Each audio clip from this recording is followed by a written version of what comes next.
the fact that the ego is the enemy of the imagination. Anything that you think about writing when you are not writing is a product of the ego and is absolutely wrong. 100% all the time wrong.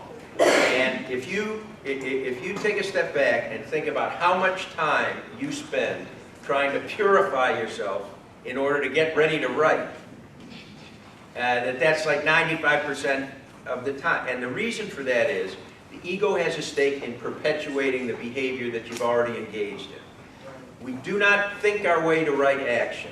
We act our way to right thinking. So what I do is I start writing.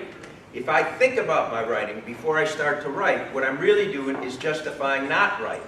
So, because what I'm thinking when I'm not writing, I'm not writing, so I'm going to find a way to keep not writing. So what I say is, I don't have the idea. It's not realized yet. Not only that, I don't have pencils. My pencils aren't sharpened. I don't have the right notebook.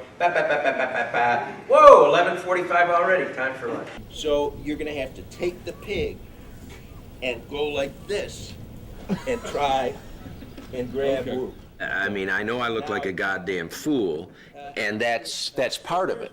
To make oneself available to be God's fool, to show, I'm the boss, and here I am, making straw into a pig and, and falling on my ass. Fucking whoa! Fucking whoa! Now, how stupid does that look?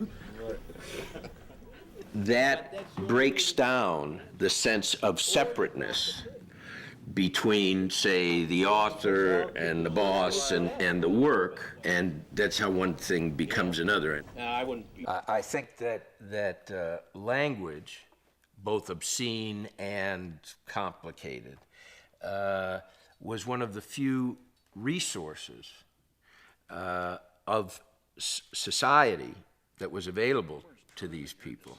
It's very well documented that the obscenity of the West was striking, but the obscenity of mining camps was unbelievable. And there was a reason for that, which had to do with the very fundamental quality of their behavior. They were raping the land. They weren't growing anything. They weren't respecting the cycles of nature. They were taking. And in order to muscle up for that enterprise, in an environment where there were no laws, apes beat their chest a lot so they don't have to fight 24 hours a day. And the relentless obscenity of the miner was a way of announcing the compatibility of his spirit with the world in which he found himself. So there was a tremendous energy in the language, and it was the only social form until there was government. Those who could speak well became the leaders. In the case of Deadwood, this was a society which specifically had determined that they would have no law, so that they could keep their claims, so that ultimately they could be annexed to the United States. And the question then became, how would there be order in this environment in the absence of laws? And so in that regard, it was sort of a petri dish. It was a laboratory experiment in which was reenacted the entire American experience in a kind of time lapse or an accelerated form. In the pilot, I remember Trixie comes back and she's in the doghouse with Al, and she tries to make it up to him, and she gets a piece of gold and puts it on his side table. And then David said, I was sort of looking at Ian McShane, and David said, "What do you want to do?" I said, "I want to hit him." And he said, "Well, fucking hit him then." And we did, and that was a great moment, But there's always that sort of thing of just, where's the life of the scene?